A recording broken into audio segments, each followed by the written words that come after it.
Hey there, welcome back to It's Your Move, where we talk about all things real estate, including where I work and live in Galveston, Texas. So today I'd like to talk about your ability and your worries about getting a home loan.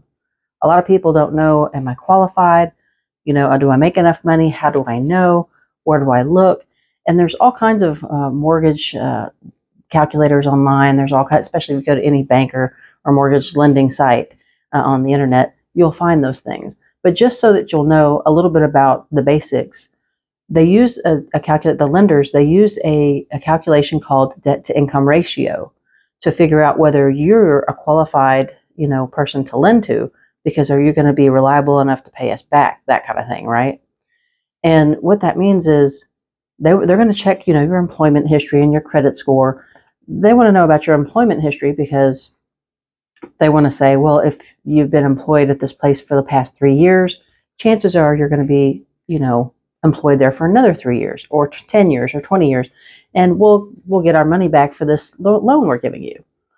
Same thing with the credit score.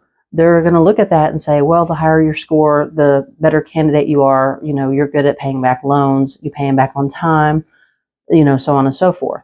That's a good indicator for whether or not they should give you a loan. But one of the biggest deals is called debt to income ratio. And what that is, or DTI for short, and that's where they calculate the amount of debt you have compared to how much income you have.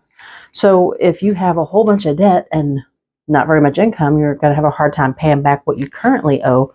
So how could they possibly expect you to pay them back on a loan if you want a loan from a new lender?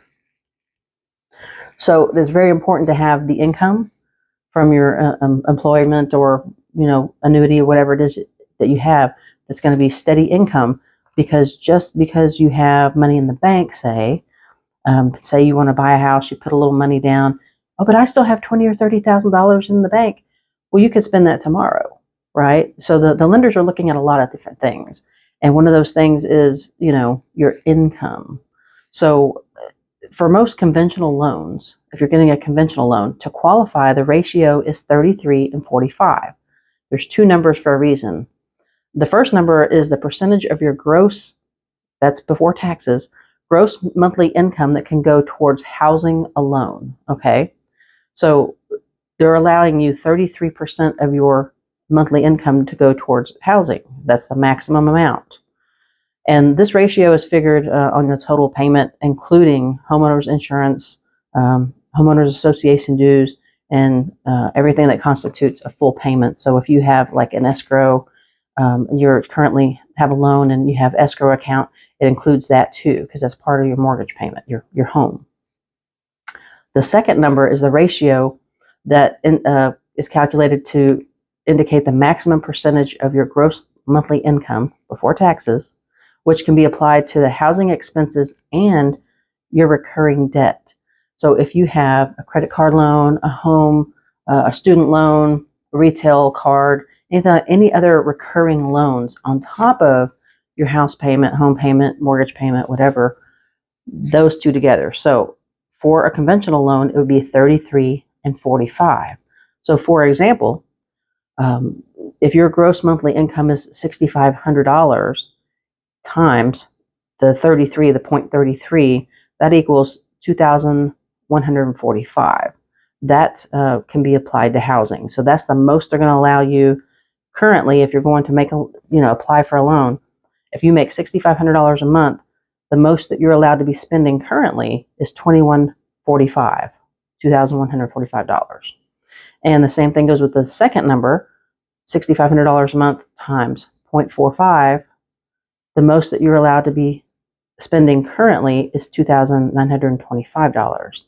So the numbers 33 and 45 are percentages of how much of your current gross monthly income you're allowed to be spending already. If you're spending too much, then those numbers, when they do your calculations, and if your numbers come out to be, 38 and 53, they're not gonna give you the loan more than likely.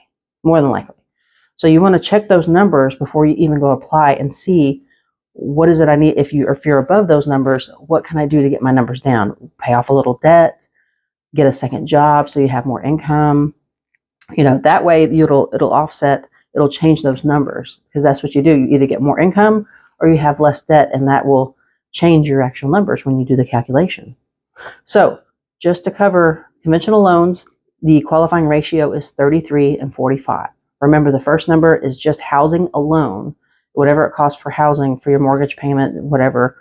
And the second number is 45, which is for your housing plus any recurring debts, like loans, student loans, credit card debt, stuff like that, car loan.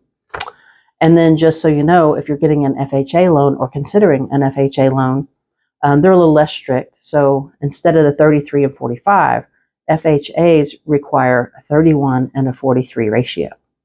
So now you have some better idea of how to qualify, how to make yourself a better candidate for a home mortgage loan, if that's what it is you're trying to do. You know that to improve your chances to get yourself good on these ratios, you just have to have the appropriate amount of income compared to the amount of debt. And if those numbers don't jive, bring more income in or pay off some debt before you try to apply for the loan.